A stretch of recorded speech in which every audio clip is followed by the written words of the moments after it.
Bibliophiles of the Internet. My name is Adriana and today I'm here to bring you the Opposites book tag. I'm probably going to end up butchering this name, but the original creator of this tag was a YouTube user by the name of minhaestante. And I was unofficially tagged by Lindsey from Lindsey Rey, who tagged everyone whose name starts with an A. So both of those videos will be linked in the description down below. Be sure to check those out. For the first pair of opposites, I have to find the first book in my collection and the last book that I bought. One of the first books in my collection is this Winnie the Pooh story, The Sweetest Christmas. As for the last book I bought, that is this beautiful edition of The Never-Ending Story by Michael Ende. Next, I have to find a cheap book and an expensive book. My cheap book is Everybody Sees the Ants by A.S. King, which I got off Amazon for $4 flat. And of course, my expensive book is this first edition hardcover of Harry Potter and the Deathly Hallows by J.K. Rowling. Now I must find a book with a male protagonist and a book with a female protagonist. For my book with a male protagonist, I chose Aristotle and Dante Discover the Secrets of the Universe by Benjamin Alire Science. I just always want to be near this book and I love the author so freaking much. As for my book with a female protagonist, I went above and beyond and I found a book that has two female protagonists, and that is The School for Good and Evil by Somen Chainani. This is the second book, A World Without Princes. Next, I have to find a book that I read quickly and a book that took me a really long time to read. It's probably no surprise, but for my quick read, I chose Attack on Titan by Hajime Isayama. Really, all manga just takes me a couple of hours to read a volume because they're so quick to get through. And the day that I got this volume in the mail, I'm pretty sure I finished it within the hour. For my book that took me a long time to read, I chose one that took me forever and a day to read, and that is A Feast for Crows by George R.R. Martin. This is undoubtedly the book that took me the longest to read probably ever in my life. I'm pretty sure I started it in September of 2012 and I didn't finish it until January or February of 2013. Next, I have to find a book with a pretty cover and a book with an ugly cover. For my pretty cover, I chose Emma by Jane Austen in this classic Lions edition, and it's just gorgeous.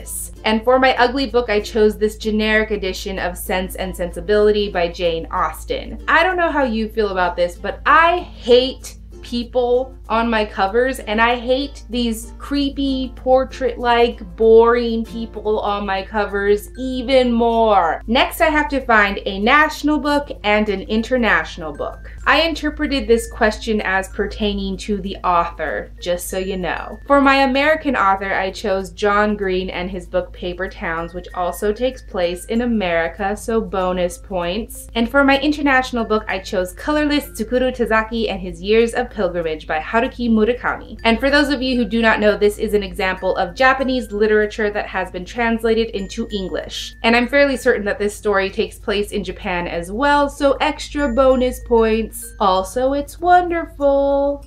Just letting you know. Now I have to find a thin book and a thick book. For my thin book, I chose Catcher in the Rye by J.D. Salinger because it's teeny tiny. And I thought it was only fitting for my thick book to choose Harry Potter and the Order of the Phoenix, which is a chunker. It's so big, definitely the biggest book in the Harry Potter series by far. Next, I have to find a fiction book and a non-fiction book. For my fiction book, I chose The Hobbit by J.R.R. Tolkien, which is one of my favorite fantasy books of all time. For my non-fiction book, I chose Julie and Julia, My Year of Cooking Dangerously by Julie Powell, which is her memoir. Penultimately, I have to find a romance book and an action book. And let me just say that I don't necessarily think that romance and action are mutually exclusive, but whatever. For my romantic book, I chose Eleanor and Park by Rainbow Rowell because how could you not? And for my action book, I have The Last Olympian, which is the fifth and final book in the Percy Jackson and the Olympian series. And finally, I have to find a book that made me happy and a book that made me sad. For a book that made me happy, I chose Major Crush by Jennifer Eccles. This book made me so happy when I first found it because it's about a marching band and all of the relationships and the drama that ensue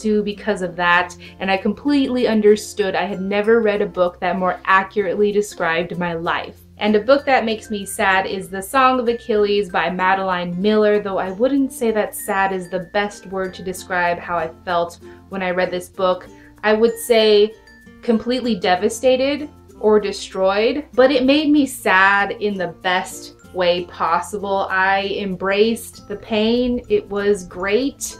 I'm a masochist, and thus concludes the opposites book tag. So I'm just gonna follow Lindsey's example, and I'm going to tag anyone whose name starts with a C. So if your name starts with a C, or the first letter of your name is very close to the letter C in the alphabet and you wanna be like, close enough, consider yourself tagged. Thank you so much for watching this video. I really hope you enjoyed it, and I will catch you on the flip side of the page.